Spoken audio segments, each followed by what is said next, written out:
Hey, what's up? I'm back. Shut up and listen. I'm Chris Jordan, your host. And today I have a very special guest, my man, Mark Clifton. How you doing, man? Mark, man, just tell me what you do and why you do it. What do I do? As far as your job and everything. So, I'm the lead technical recruiter for Spade Systems, and we're a defense contracting firm. So we do a lot with the government and special operations community with the different contracts. Okay, so why did you want to do that? Why did I want to do that? Yeah. Well, I was blessed and fortunate after I left school that my dad, they were starting out the company, and they needed help with recruiting, and I've been here ever since. So I was fortunate in that way. So. Okay. It's great to hear, man. So, of course, you're a big sports fan, obviously. And, yesterday, you talked to me and said, man, I want to be on the show. Yeah. And the topic you told me was, who is the greatest basketball player of all time? Yeah. So, after your whole journey in life, just tell me, who's been the best player as far as your eye in basketball? You got LeBron, you got Kobe, you got anybody. Who was your go to your opinion? So I would say this. I got a different perspective on that. Right? Okay. So I see that when we were growing up, right? So we were born in '95 later on, right? Yeah. So in our eyes, Kobe was our Jordan. Yeah, for sure. So that's rest in peace. So that was like why it was so devastating that he died.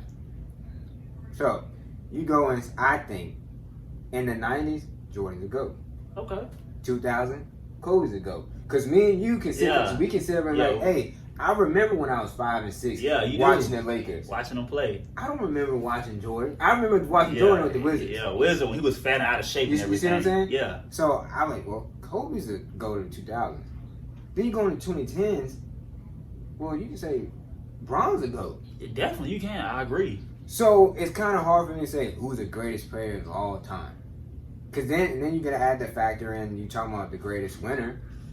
As Bill Russell with 11 and rings. he played in the era that we didn't see or nobody really seen like that. And then you got older folks who just, well, Wilt Chamberlain. Wilt Chamberlain did some things we didn't see. That still haven't done 100 points in a game. Still haven't been done. So I got a different perspective on it. I would say this, right now, if I had to go, I would say this is my answer. Jordan of the 90s, Kobe of my time frame, Kobe to 2000, LeBron in 2010. You can't sit up there and say, oh, well, it's this. In the documentary, we seen Jordan's a different breed. Yeah, he was somebody crazy and Jordan, somebody special. Was, right? And then Kobe, I think, so we get this mindset, well, LeBron was compared to Jordan. LeBron play style is not, totally different. Not Jordan. LeBron's like more of a Magic on steroids. He really is. Right? He's bigger, stronger, faster. But LeBron can do everything Kobe and Jordan was doing. I think they had a different mindset. Yes. LeBron's mindset, his mindset is to get everybody involved earlier. Kobe and Jordan, man, give me the ball and move. I need it. I'm taking over. LeBron wants to make sure that, hey, I get the best play. Jordan and Kobe, best play through me, whether I make it or not. And so that's why I got it. I think from my time frame and what I've seen with my eyes, I can say, and just looking up, the archives and the videos of YouTube on Jordan, Jordan's in the 90s, Kobe 2000, and LeBron 22. I think that's fair to say. I think you just say, like, well, yeah, this one person. They bring two different things to the table. Every generation is different, different rules, different eras, and everything. So I completely agree because I also feel like Kobe, Bron, and Mike, I feel like those three should be on everybody's top 3 or top 5 at least. I'm glad you brought that up. I was mad, or I wasn't mad. Everybody's to their opinion. Everybody's entitled to their opinion. But when I felt kind of like, not even disrespected, but like, what are you talking about? When Paul Pierce left LeBron out of his top 5. Paul Pierce made me so mad because and the reason he had it was because he didn't build a dynasty. He didn't build a dynasty. Like what? I would say this about LeBron: everywhere he went, he made a contender. He did. So when he got to the Cavs, people forget this. Yes, he lost. He was in the finals at 22. 22 and carried that team. Carried a bum team to the finals. Right. So then you do that. Then he take it to the Heat. Same we thing. talking about the same thing. So before LeBron got there, yes, D-Wade won. Yes, he did. But the years after, they were just not that good. Average. You bring LeBron, you bring Chris Bosh, they get over the hump. Not the first year, the second, third year, they get over the hump, right? Then you go to the Lakers. First year he gets injured, but this year they had the best record in the West. They did.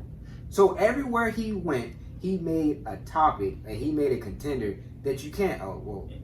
And the other thing too, when he leaves, that team fall off a cliff. They fall off completely. The Cavs when he first left. Lottery. How did they get Kyrie?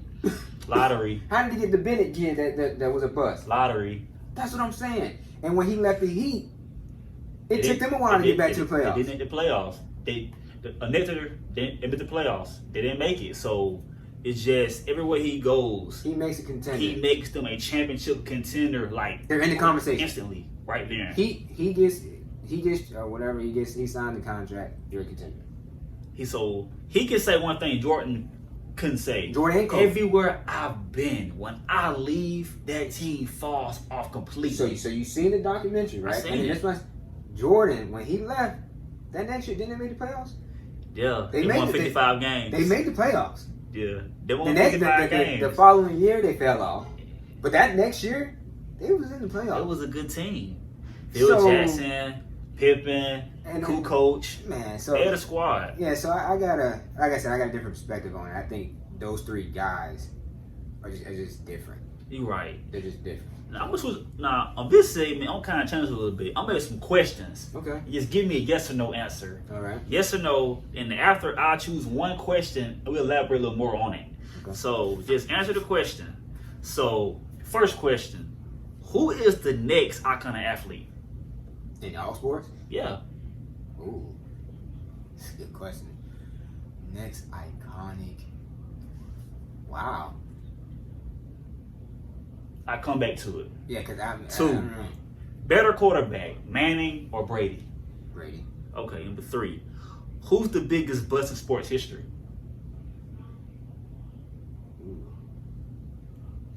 Because I can name some.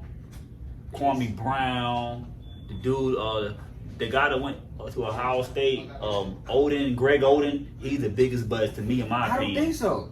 You don't think so? You know why? Injury. That made him a bust. No, you can't. But you can't. I can't plan out an injury. It just happens.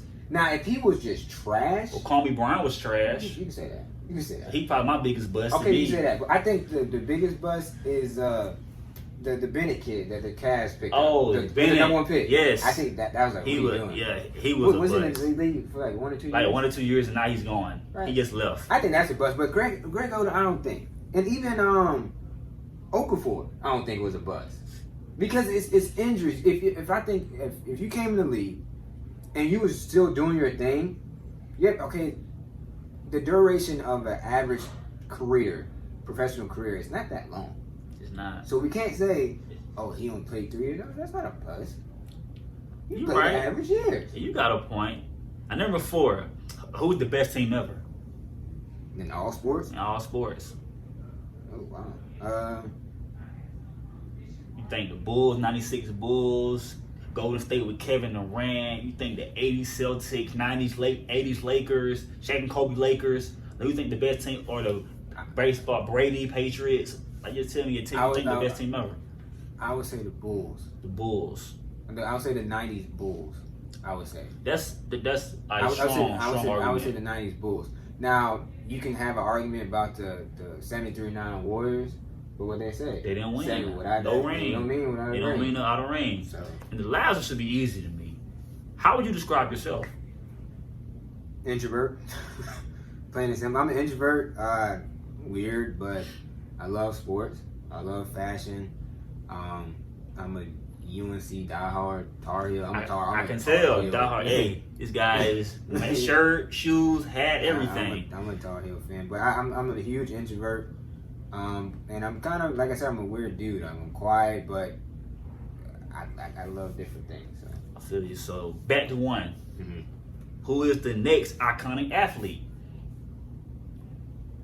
Can I give you multiple answers? Yeah, sure. Iconic. Like, that's legendary. 20 years down the line, we're talking about this person. Think about Zion Williamson, Patrick Mahomes, people like that, maybe we'll see. Because okay, I'll tell you one of mine. I think 20 years down the line, we're talking about is Patrick Mahomes. He is doing stuff on the football field we haven't really seen because he's throwing no-look passes. He's 24 years old, already had a chip. He had the opportunity to win multiple championships. Oh, yeah. Patrick Mahomes could be the best quarterback ever. Ever. He could be. I'll give you that. And another one in football, I don't know, man. I just love this kid's poise. Lamar Jackson. Oh, yes. The way he came over adversity, and like when people was, he need to be a receiver. He was, no. He said, I'm a quarterback. I got you. And was balling. MVP. I think if he keeps it up. He keeps it up. I agree. We're talking about Pat Mahomes, Lamar Jackson, and then on the basketball tip, you can say Zion. But Jason Tatum. Okay. Jason Tatum's cold. Like a young Kobe. Jason Tatum is cold. And then I think when it's all said and done, and when LeBron retires, and you're talking one of the young guys. About Luka Doncic. That man nasty. He's nasty. So you say Luka, but also once LeBron is done, and I think KD's gonna take over. But I would say this, Giannis. Oh yeah, I think he needs Giannis, a jump shot though. He needs a jump shot. He's coming. He is coming. But yeah, from a young mind, I would say that's going to be, I think cold, like really cold, is Jason Tatum. Okay, I got you, man. Mark came on the show with your boy Chris J, man. Anybody watching this today, just shout me out, man. So, you know what I'm saying? Hey, go watch Shut Up and Listen. Hey, he got great interviews, and I love it. I like to see a young brother, you know what I'm saying, that actually, want to do something for himself. So y'all go support him. I know you're gonna have t-shirts and stuff. I'm gonna be wearing them. So y'all go ahead and support him. I love y'all. Shut up and listen. Peace. Holla.